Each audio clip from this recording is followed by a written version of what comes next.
자, 오늘은 먼저 소유리 문답을 같이 읽고 나서 말씀을 전하겠습니다. 자, 오늘 소유리 문답은 76문부터 78문까지입니다. 자, 소유리 문답 76문에서 78문까지 같이 읽겠습니다. 제가 질문 드리면 여러분께서 답해 주시기 바랍니다. 먼저 76문입니다. 제가 읽겠습니다. 구계명은 무엇입니까? 구계명은 내 이웃에 대하여 거짓 증거하지 말라입니다. 질문하겠습니다. 구계명이 요구하는 것은 무엇입니까? 구계명이 요구하는 것은 특별히 증거하는 일에 있어 서로 간에 진실을 말하고 우리 자신과 이웃의 명예를 지키며 높이는 것입니다. 78문입니다. 구계명이 금지하는 것은 무엇입니까? 구계명이 금지하는 것은 무엇이든지 진실을 가로막거나 우리 자신이나 이웃의 명예를 손상시키는 것입니다. 자, 아멘. 이전에 우리가 이 소유리 문답의 제4문을 살펴볼 때에 제4문에서 자, 거기에는 하나님의 속성이 무엇인지가 나와 있었습니다. 하나님의 성품과 속성에는 여러 가지 요소가 있는데 그 중에서는 진실하심이 포함되어 있는 것을 볼 수 있습니다. 하나님은 참으로 진실하신 분이신데 그냥 진실한 정도가 아니라 그 진실하심이 무한하고 영원하며 불변하신다고 하였습니다. 다시 말해서 하나님은 그 어떤 일에도 거짓이 없으시고 완전히 진실하시며 그 진실하심이 영원히 변치 않으시는 분임을 우리는 알아야 하는 것입니다. 그리고 이것은 단지 교리 문답만의 진술이 아니라 성경의 분명한 말씀입니다. 민수기 23장 19절 말씀에 이렇게 나와 있습니다. 하나님께서는 사람이 아니시니 거짓말을 하지 않으시고 사람의 아들이 아니시니 후회하지도 않으신다. 그리고 히브리서 6장 18절 말씀에 하나님께서 거짓말을 하실 수 없는 이 두 가지 불변의 사실로 인하여 라고 되어 있습니다. 자, 그러므로 우리는 제9계명에 대해서 오직 진실하신 하나님께 기준을 둘 수 있어야 하는 것입니다. 거짓말에 대해서 우리가 생각하는 기준이나 이 세상이 말하는 기준은 아무 의미가 없습니다. 우리가 10계명을 배우고 준행할 때에 우리의 목표가 어디 있습니까? 그것은 하나님께 철저히 순종하는 것이고 또한 하나님의 그 온전한 성품을 닮아가는 것에 있는 것입니다. 그러므로 우리가 제9계명을 대할 때에 가져야 할 근본적인 마음은 하나님을 닮아서 그분처럼 진실해지기를 열망하는 것입니다. 우리는 하나님을 닮아서 모든 일에 진실하기를 힘써야 하며 하나님에 대해서 진실할 뿐만 아니라 사람들에게도 진실해야 합니다. 이렇게 우리는 진실함을 사랑하는 가운데에 거짓됨을 미워해야 합니다. 자, 왜 그렇습니까? 왜냐하면 거짓은 하나님께 속하지 않은 죄악된 속성으로서 곧 마귀의 속성이기 때문입니다. 요한복음 8장 44절 말씀에서 예수님은 이 마귀의 속성과 그의 거짓말에 대해서 이렇게 말씀하십니다. 너희는 너희 아비 마귀에게서 나서 너희 아비의 욕심을 따라 행하려고 한다. 그는 처음부터 살인자였고 진리 안에 서 있지 않았으니 이는 진리가 그 안에 없기 때문이다. 그가 거짓을 말할 때마다 자기 본성에서 말하는 것인데 그가 거짓말쟁이이며 거짓의 아비이기 때문이다. 여러분, 이 말씀에서 알 수 있는 바와 같이 거짓말은 마귀에게 속한 것이고 그래서 절대 가볍게 여길 만한 죄가 아닙니다. 마귀는 처음부터 살인자였고 진리 안에 서 있지 않았다고 했는데 마귀는 이러한 그의 악한 속성을 그대로 우리 인간을 속이는 데 사용하지 않았습니까? 마귀는 처음에 하와에게 거짓말을 함으로써 그녀를 속였고 결국 언약의 대표자였던 아담까지 범죄하게 만들어서 모든 사람을 죽음으로 이끌어갔습니다. 이렇게 마귀가 이 세상에서 범했던 첫 번째 거짓말의 죄악은 모든 사람을 다 죽이는 그런 엄청난 악까지 이어진 것입니다.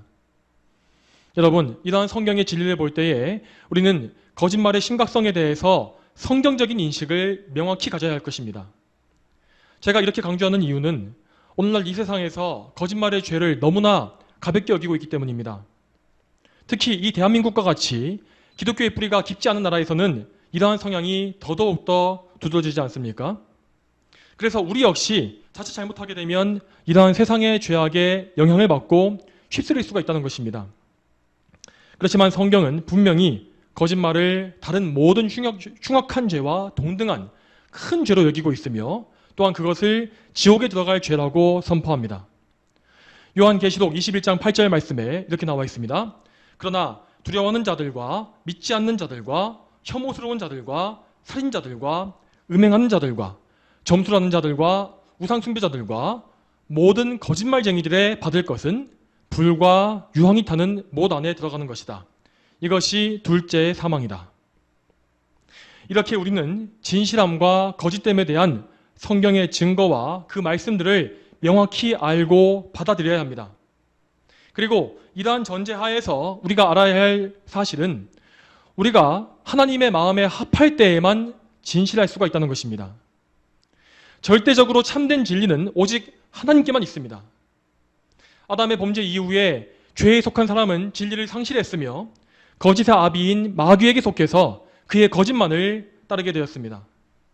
그래서 죄인이 자기 나름대로 최선을 다해서 정직을 추구한다 할지라도 그는 그저 인간적인 차원에서만 진실할 수 있는 것입니다. 죄인의 본성은 죄로 타락하고 부패해서 완전히 비틀어졌기 때문에 절대로 성경의 진리를 알 수가 없고 또 성경의 진리를 말하거나 행할 수가 없는 것입니다. 이처럼 죄인은 예수 그리스도를 믿지 않기 때문에 절대로 영원한 진리이신 하나님께 나아올 수가 없습니다. 오직 성령으로 거듭나서 그리스도 안에 들어온 사람만이 진리를 알고 진리를 말할 수 있는 것이죠. 요한복음 14장 6절 말씀에 예수님은 말씀하시기를 내가 곧 길이요 진리이고 생명이니 나로 말미암지 않고서는 아무도 아버지께 오지 못한다 라고 하였습니다. 우리는 이 예수님의 말씀을 문자 그대로 믿어야 합니다. 오직 하나님의 아들이신 예수 그리스도만이 우리 구원의 길이고 또한 진리이시며 영원하신 생명이 되십니다. 그분을 믿지 않는 자는 아무도 진리이신 하나님께 나아갈 수가 없습니다. 또한 예수님을 믿어서 진리를 알게 된 성도들은 예수님과의 연합관계 속에서 그분과 동행하면서 교제함으로 그분을 닮아가게 됩니다. 우리 안에 남아있는 거짓의 찌꺼기는 우리의 힘으로 제거할 수 없습니다. 거짓말의 습관과 거짓된 생활 방식도 우리 스스로는 없앨 수가 없습니다.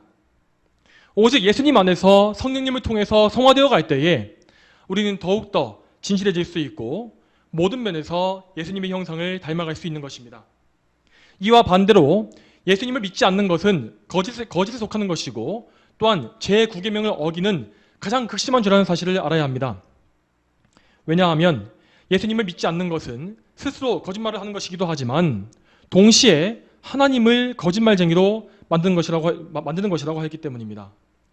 요한일서 5장 10절 말씀에 하나님을 믿지 않는 자는 그분을 거짓말쟁이로 만드니 이는 하나님께서 자신의 아들에 관하여 증언하신 증언을 믿지 않았기 때문이다 라고 되어 있습니다. 여러분, 하나님은 죄인들을 구원하시기 위해서 그분의 독생자 예수님을 보내셨으며 그 아들에 대해서 성경의 말씀을 기록해 주심으로써 직접 그분이 증인이 되어 주셨습니다. 그러므로 예수님을 믿지 않는 사람은 곧 하나님의 증언인 성경에 대해서 그분의 증언은 모두 다 거짓이다 라고 말하는 것과 똑같은 것입니다. 여러분, 사실이 이러하다면 과연 예수님을 믿지 않고 거짓에 속해 살던 사람이 하나님 앞에 갔을 때에 어떤 정죄를 받겠습니까? 그러므로 제9계명이 모든 사람들에 대해서 명령하고 있는 바는 지금 즉시 진리이신 예수 그리스도를 믿고 그분 안에 거하라는 것입니다. 자, 이러한 성경의 원리를 전제로 해서 제9계명에 대해서 좀 더 자세한 내용을 살펴보겠습니다. 여러분, 오늘날 이 세상은 거짓된 말로 인해서 온갖 죄악과 파괴가 가득해져 있습니다. 특히 우리나라처럼 기독교 역사가 깊지 않은 나라에서는 거짓말의 문화가 너무나 보편적으로 깔려 있습니다. 반면에 저 서구 사회에서는 오래전부터 기독교 신앙에 의한 이 문화와 시민의식이 형성되어 왔기 때문에 신용을 대단히 중요하게 여깁니다. 네, 그러한 신용의 문화 때문에 그들은 다른 사람들을 일단 우선 쉽게 믿어줍니다. 하지만 한 번 거짓말을 해서 그 신용을 깨어버린 사람들은 완전히 신뢰를 잃어버리고 그가 속한 시스템에서 퇴출되는 것을 볼 수가 있습니다. 하지만 우리나라에서는 그러한 문화나 의식이 전혀 없지 않습니까? 사회의 최고위층에서부터 가장 낮은 계층에 이르기까지 정말 빈부귀천을 막론하고 우리나라 사람들은 너무나 거짓말을 가볍게 여깁니다. 정치인들은 정치적인 이득을 위해서 거짓말을 아무렇지도 않게 뱉고 있고 거짓 선전과 선동으로 인해서 온 나라 사회를 혼란에 빠뜨리는 일이 비일비재합니다. 그리고 그렇게 온 나라를 거짓말로 뒤집어 놓고도 나중에 사실이 밝혀지면 거기에 대해서 책임을 지는 자는 아무도 없습니다.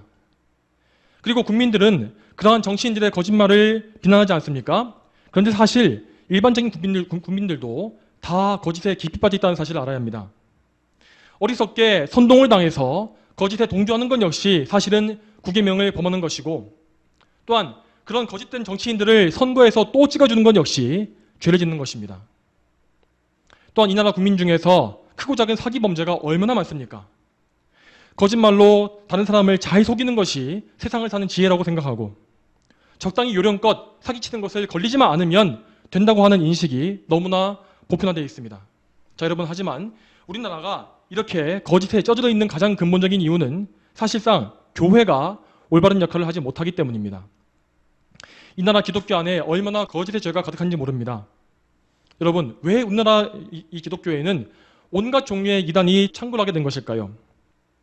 그것은 교회가 하나님의 진리를 철저하게 가르치지 않기 때문입니다. 교인들에게 성경을 바르게 가르치고 또한 성경을 일관되게 해석할 수 있는 도구인 정통 교리를 가르치는 일은 교회의 중요한 의무입니다.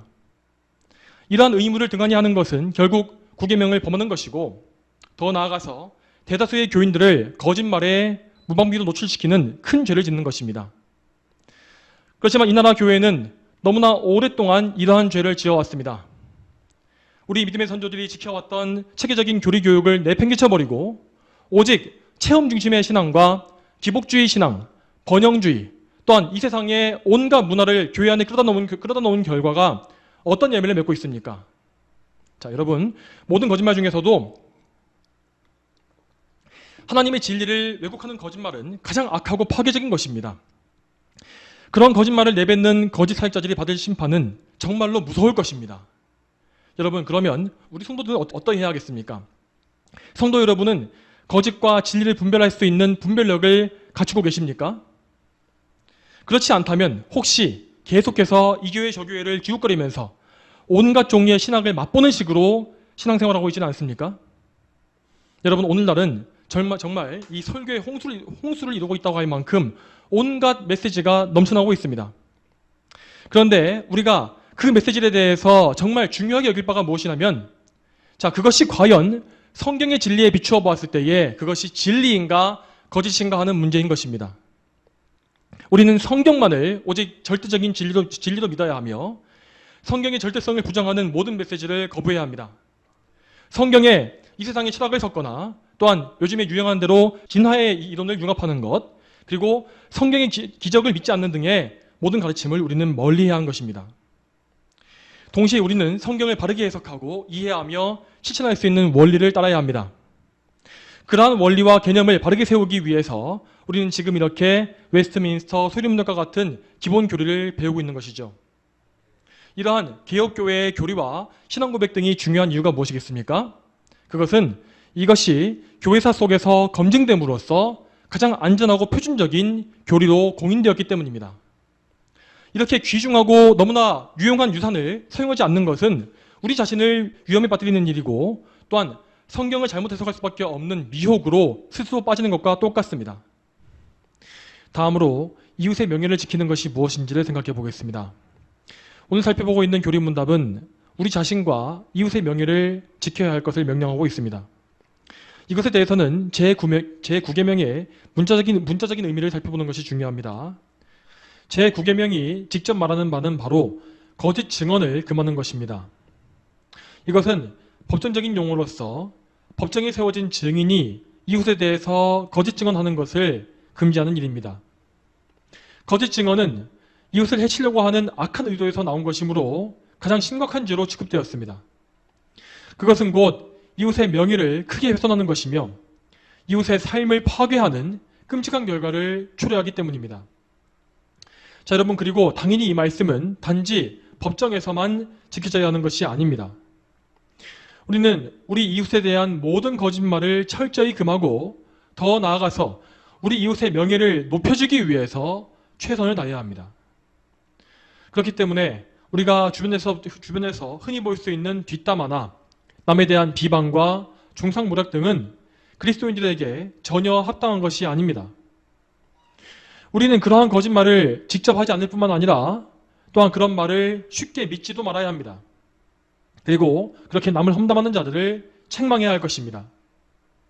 자, 여러분, 그러면 이런 악의적인 말들 외에 반대로 악한 의도가 없는 거짓말에 대해서는 어떻게 생각해야 하겠습니까? 이런 거짓말을 우리는 선의의 거짓말 혹은 하얀 거짓말이라 부르기도 합니다. 자, 이런 선의의 거짓말의 종류에는 우선 남을 기분 좋게 해주기 위해서 가벼운 칭찬 같은 거짓말을 하는 것이 있겠습니다. 우리는 이러한 거짓말이 인간관계를 부드럽게 만들기 때문에 필요하다고 생각하곤 합니다. 그렇지만 성경은 거짓말에 대해서 악하거나 선하거나 어떤 의도를 따지지 않습니다. 요한일서 2장 21절 말씀에 모든 거짓은 진리에서 나오지 않는다라고 기록되어 있으며 시편 12편 3절 말씀에는 여호와께서 모든 아첨하는 입술과 자랑하는 혀를 끊으실 것이니 라고 하셨습니다. 거짓된 칭찬은 당장 사람들을 기분 좋게 해줄 수 있을지 모르지만 결과적으로 하나님 앞에 죄가 되기 때문에 하나님과의 관계를 깨뜨리는 악한 열매를 맺게 되는 것입니다. 자, 둘째로 선의의 거짓말 중에 또 다른 부류는 어떤 일을 매끄럽게 풀어가기 위한 거짓말이 있을 것입니다. 예를 들면 이 다른 사람의 감정을 상하지 않기 위해서 하는 거짓말이나 혹은 다른 나쁜 일이 일어나는 것을 막기 위해서 악의 없이 하는 거짓말이 이것입니다. 그렇지만 여러분 잘 생각해 보십시오. 악을 막기 위해서 악을 행한다는 것은 사실 성경이 아니라 우리의 죄악된 본성에서 나온 나쁜 생각일 뿐입니다. 로마서 3장 8절 말씀에는 선을 이루기 위해서 악한 일을 행하자라는 생각이 매우 잘못된 것이라고 책망하는 말씀이 나옵니다. 여러분, 이 말씀대로 우리는 악을 피하기 위해서는 선을 행해야 합니다. 남의 기분을 상하지 않기 위해서는 거짓말하는 것이 아니라 진실을 지혜롭게 말하든지 아니면 아예 침묵하는 것이 올바른 방법입니다. 우리는 모든 일에서 우리의 지혜를 따르는 것이 아니라 하나님 말씀만을 따라야 하는 것입니다.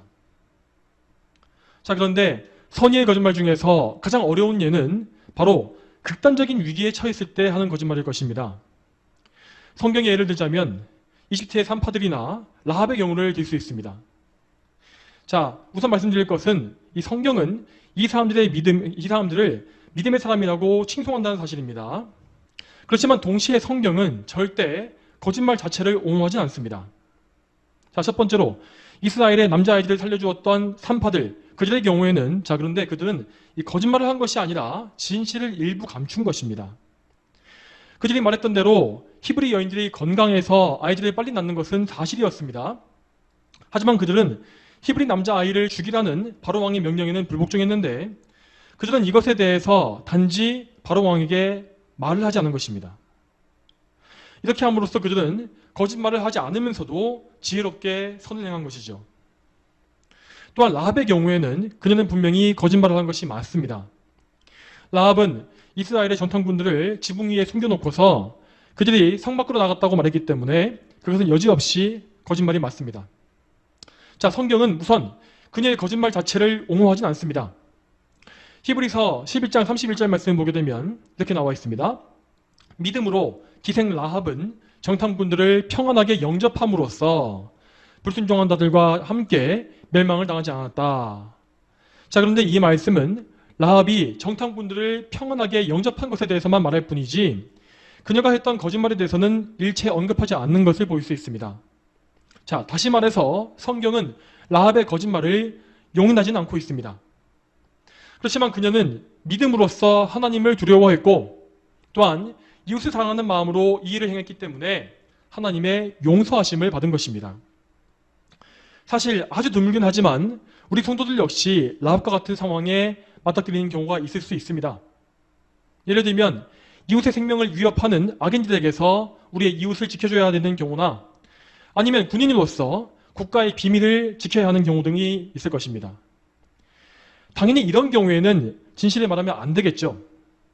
그러한 경우에는 악인들에게 진실을 알려주지 않는 것이 맞습니다. 하지만 이러한 상황은 어디까지나 가장 극단적이고 특수하며 아주 희귀한 상황입니다. 그러한 특수한 상황이 있을 수밖에 없는 것은 우리가 죄로 타락한 세상에 살기 때문에 어쩔 수 없이 당하는 그런 예외적인 상황인 것이죠. 당연히 우리는 이러한 예외적인 상황을 핑계로 대면서 일반적인 거짓말을 옹호하지 말아야 합니다. 우리는 할 수 있는 한 모든 상황에서 거짓말을 피하는 가운데 진실만을 말하기 위해서 하나님의 지혜를 간구해야 합니다. 또한 우리는 우리의 거짓말 때문에 하나님의 명예를 실추시키는 일이 없게끔 더욱더 모든 거짓에 주의해야 할 것입니다. 또한 한 가지 더 말씀드리면, 우리는 사실이라고 해서 너무나 여과 없이 모든 것을 이야기해버리는 것 역시 주의해야 할 것입니다.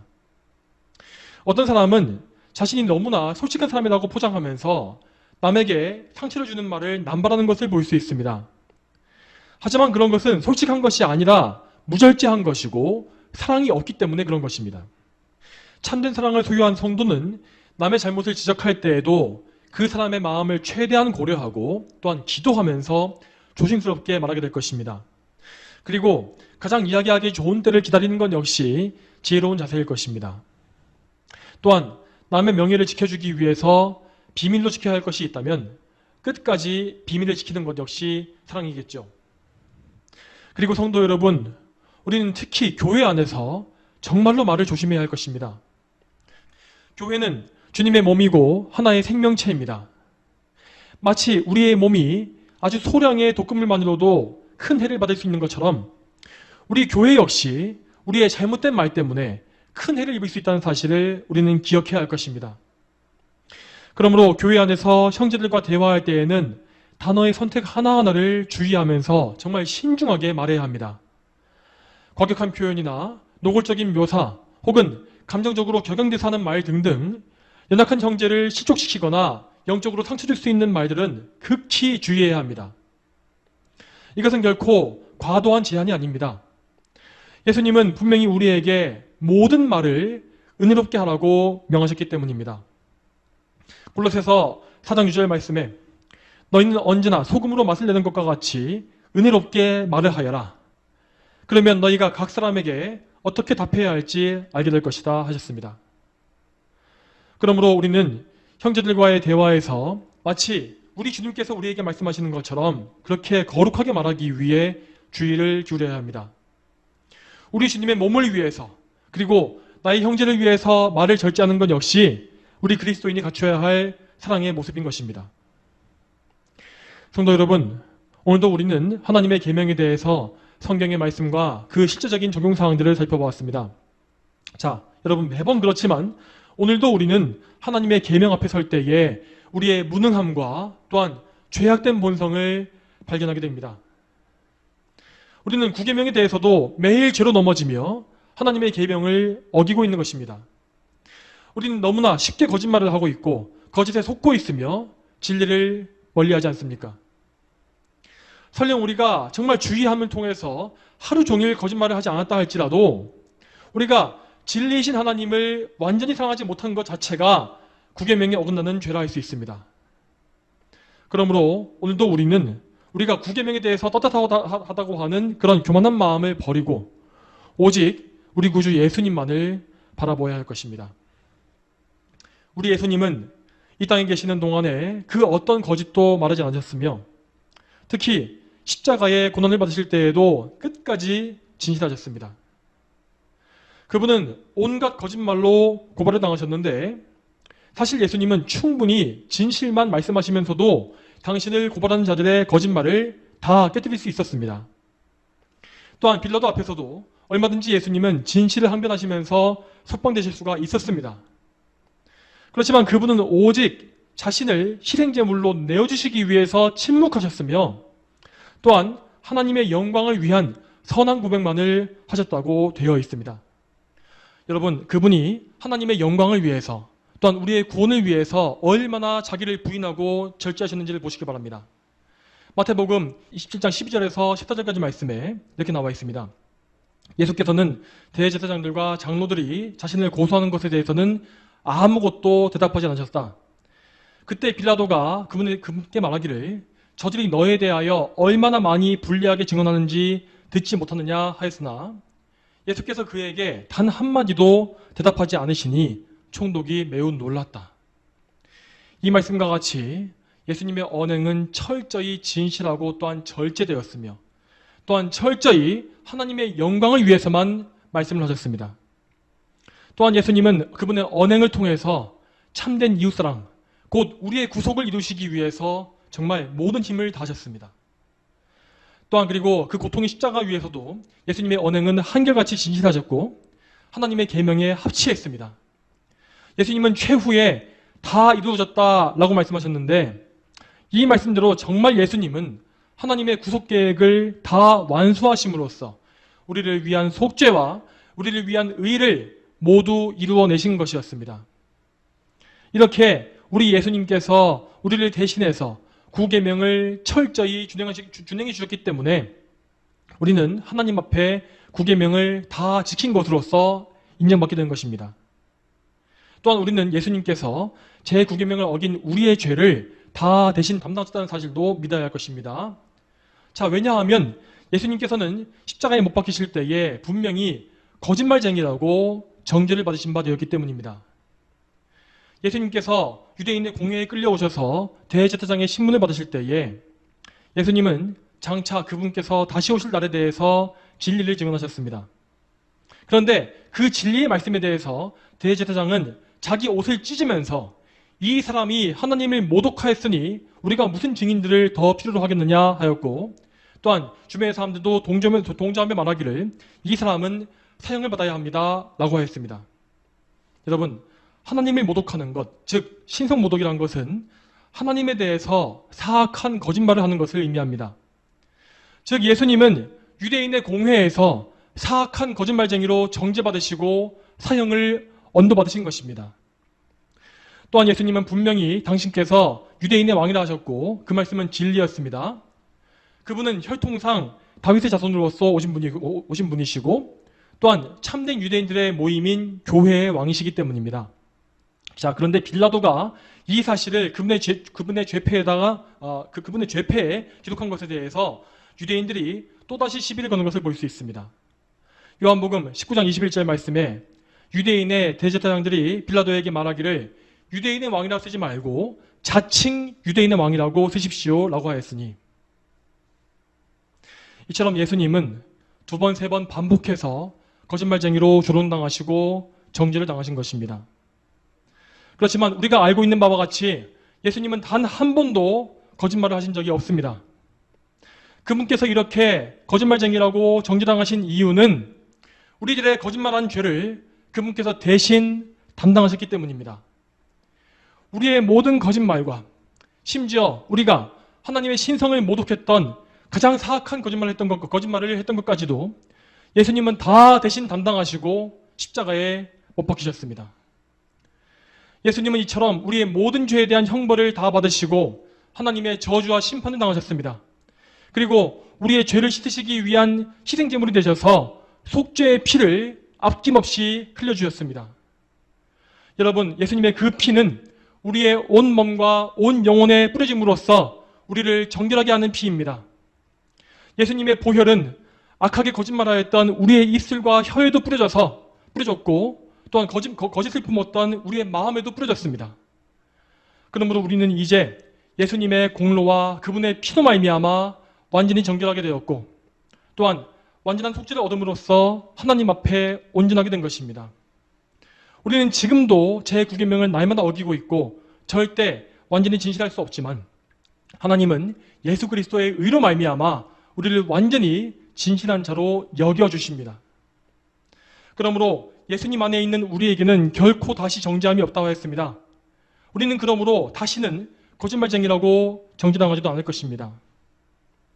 여러분, 이토록 놀라운 은혜와 놀라운 구원을 받은 우리가 과연 어떻게 살아야겠습니까? 다시 한번 말씀드리지만 우리는 하나님의 성품을 닮아가기를 열망하고 힘써야 합니다. 우리 안에 계신 성령님을 통해서 예수 그리스도의 형상이 우리 안에 나타나기를 간절히 사모해야 하는 것입니다. 우리가 이렇게 예수님을 닮아갈 때에 우리의 언행 역시 그분의 언행을 담게 될 것입니다. 우리의 말에서 모든 거짓이 없어지고 또한 하나님의 진리가 우리 말에서 넘치게 될 것입니다. 이렇게 우리의 언행이 예수 그리스도를 닮아갈 때에 우리는 참으로 제9계명을 준행하는 기쁨을 맛보게 될 것이고 또한 우리의 이 입술을 통해서도 하나님께 큰 영광을 돌리게 될 것입니다. 저와 여러분 모두가 하나님의 은혜로 말미암아서 진리만을 말하는 거룩한 성도가 다 될 수 있기를 축복합니다. 함께 기도하겠습니다. 하나님 아버지, 오늘도 제9계명에 대한 이 소유로 문답의 말씀을 살펴보면서 저희가 참으로 진리를 따르는 것이 무엇이고 또한 우리의 이 9계명을 범한 죄가 무엇인지를 보게 하심에 감사드립니다. 하나님, 저희가 참으로 예전에 주님 밖에 살 때에 항상 거짓 가운데 있었고 하나님 앞에 거짓 증언하며 또한 이웃들을 해치며 또한 하나님을 신성모독하는 거짓말을 정말 밥 먹듯이 행했음을 고백합니다. 또한 주여, 저희가 지금도 날마다 진실하지 못하고 또한 진리이신 하나님을 정말 또 완벽하게 가까이 하지 못하고 있기 때문에 항상 제9계명을 어기는 죄가 저에게 있음을 고백합니다. 주여, 이러한 저희의 죄를 저희가 철저히 깨닫게 하시고 더 깊이 더 많이 알게 하셔서 참으로 진리이신 예수님 앞에서 저희가 철저히 회개하며 예수님께 의지함으로 말미암아 예수님의 의를 얻게 해주시옵소서. 참으로 예수님으로 인하여서 우리가 더욱더 성화의 은혜를 입으며 하나님 앞에서 참으로 참으로 은혜롭고 소금과 같은 그런 언행을 할 수 있는 거룩한 성도의 삶을 살 수 있도록 도와주시길 소망합니다. 감사드리며 예수님의 이름으로 기도 올립니다. 아멘.